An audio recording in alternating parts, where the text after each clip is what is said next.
नमस्कार दोस्तों, क्या आपने कभी सोचा है कि आपके कर्मों का फल आपको कैसे और कब मिलता है? आज की हमारी कहानी आपको इसी सवाल का जवाब देगी। दोस्तों, किसी ने सच ही कहा है, दूसरों के साथ किया हुआ छल बर्बादी के सारे रास्ते खोल देता है। अगर आप किसी के साथ गलत करते हैं तो आपके साथ भी गलत होगा। उस समय यह बात हमें समझ नहीं आती है, लेकिन देर से ही सही कर्मों की सजा जरूर मिलती है। आप इससे कभी बच नहीं सकते। जो आपने किया है उसका अंजाम आपको हर हाल में भोगना ही पड़ेगा। कर्मों का फल। गौतम बुद्ध की शिक्षाप्रद कहानी। और यह कहावत कितना सही है, यह हम इस कहानी के द्वारा समझेंगे। जब गौतम बुद्ध एक सभा कर रहे थे, तभी एक व्यक्ति ने उनसे पूछा कि बुद्ध, कर्मों का फल कैसे मिलता है? अगर बुरे कर्मों का फल मिलता है तो अच्छे कर्म कैसे किए जाते हैं? गौतम बुद्ध ने कहा, मैं तुम्हें एक कहानी सुनाता हूँ, तुम इसे ध्यान से सुनो। महात्मा बुद्ध। अब अपनी कहानी की शुरुआत की बहुत समय पहले की बात है। सोनू और मोनू नाम के दो भाई एक गांव में रहते थे। सोनू अक्सर मोनू को देखकर जलता था, क्योंकि सोनू स्वभाव से बहुत अच्छा था। उसके दिल में सबके लिए दया और आदर भाव था।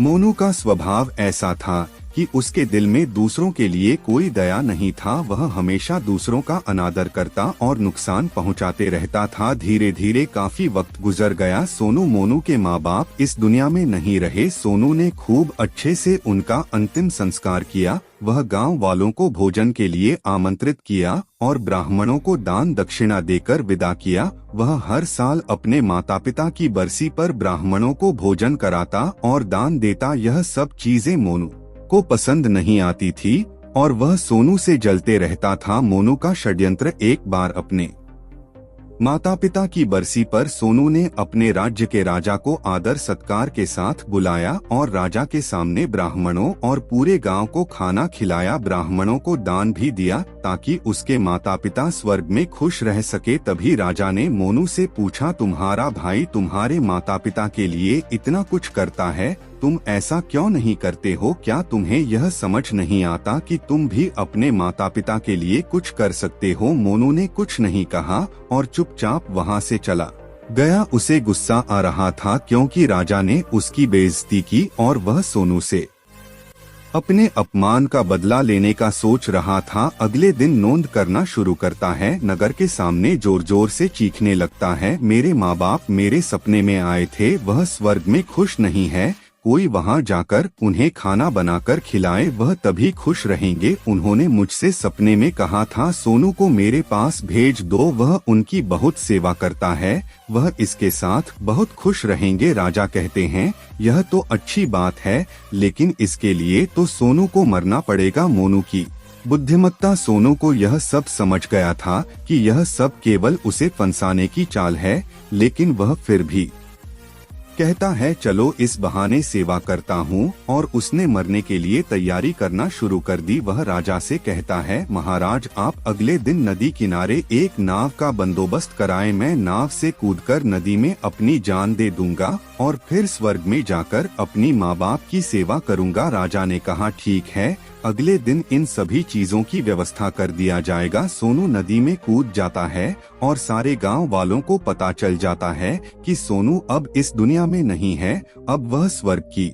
ओर चला गया है। माता पिता की सेवा करने के लिए मोनू बहुत खुश था कि उसका इकलौता भाई दुनिया में नहीं रहा। जो भी जमीन है अब वह सब मेरा है, मैं ही इसका मालिक बनूंगा। धीरे धीरे काफी दिन गुजर चले। एक दिन अचानक से राजा के दरबार के बाहर सोनू बैठा होता है और जोर जोर से रो रहा होता है। राजा के सिपाही उसे दरबार में ले जाते हैं और पूछते हैं, यह चमत्कार कैसे हुआ, तुम जिंदा कैसे हो? तब सोनू बताता है, मैं स्वर्ग में गया था, मैंने देखा मेरे माँ बाप अभी भी खुश नहीं है, वह मेरे पर गुस्सा हो रहे थे और कह रहे थे, तुम्हें तो खाना बनाने भी नहीं आता, तुमसे अच्छा तो मोनू है जो तुमसे अच्छा खाना बना लेता है, तुम जाओ और उसे भेज दो। राजा मोनू को बुलाते हैं और सारी बातें बता देते हैं और कहते हैं, तुम्हारे भाई ने माता पिता के लिए इतना त्याग किया है, अब तुम्हारी बारी है, क्या तुम उनके लिए ऐसा कुछ नहीं कर सकते? मोनू को ना चाहते हुए भी यह सब करना ही पड़ता है।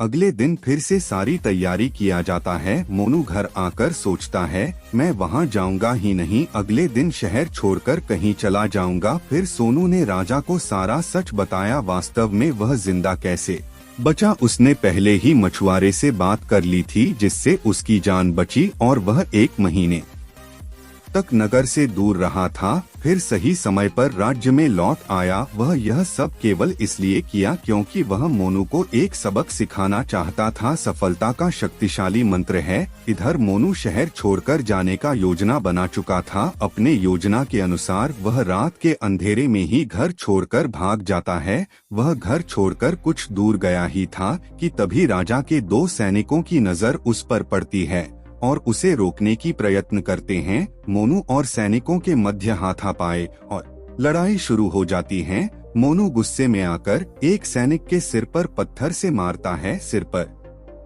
चोट लगने से उसकी मौत हो जाती है। मोनू के बुरे कर्मों का बुरा फल। यह सारी बातें जब राजा को पता चलती हैं, वह मोनू को माफ करने वाले ही थे। अब वह और गुस्सा हो जाते हैं मोनू पर और क्रोध में आकर मृत्युदंड सुना देते हैं। अगली सुबह उसे नाव से धक्का देकर मारने का आदेश जारी कर दिया जाता है। उसको उस आखिरी समय पर अपनी गलती का एहसास होता है कि जिंदगी के अंतिम वक्त में भी उसने लोगों का बुरा ही या उसे भी अपने जीवन के आखिरी पलों में गलती का एहसास होता है। पर वह कहावत तो सुनी होगी, अब पछताए होत क्या जब चिड़िया छुप गई खेत। और पछतावे के साथ उसे अपनी जान से हाथ धोना पड़ता है। कर्मों का फल कब मिलता है? कहानी खत्म होने पर गौतम बुद्ध उस व्यक्ति को समझाते हैं, कर्मों का फल ऐसा ही होता है। बुरे इंसान को आखिरी वक्त तक सही और गलत का पहचान नहीं होता। जिंदगी ऐसे ही नहीं चलती। जिंदगी समझने की चीज है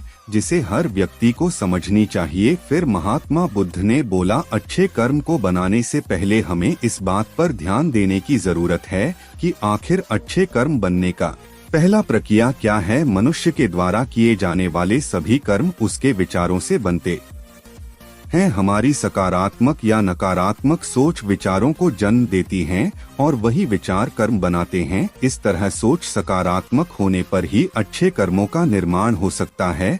फिर उस व्यक्ति ने पूछा, पाप का फल कब मिलता है? तब महात्मा बुद्ध ने कहा, पाप का फल किए गए कर्म पर निर्भर करता है। अगर आप किसी के साथ गलत करते हैं तो आपके साथ भी जरूर गलत होगा। जब तुम दूसरों के लिए अच्छा करते हो तो बदले में तुम्हारे साथ भी अच्छा होता है। जब तुम किसी दूसरे का बुरा करते हो और तुम्हें लगता है कि तुम्हारे साथ बुरा नहीं होगा, यह भी हो सकता है उस वक्त तुम्हारे साथ कुछ बुरा ना भी हो, लेकिन कभी ना कभी इसका हर्जाना तुम्हें भुगतना ही पड़ता है। इसलिए तुम्हें किसी के साथ बुरा करने का कोई अधिकार नहीं है, क्योंकि कर्मों का फल कभी ना कभी मिलता जरूर है। तो हम इस कहानी से क्या सीखते हैं? इस कहानी से हमें यह शिक्षा मिलती है कि हमारे कर्मों का फल हमेशा हमारे साथ रहता है। अच्छे कर्म हमें सुख और शांति देते हैं, जबकि बुरे कर्म हमें पछतावा और दुख देते हैं। उम्मीद करते हैं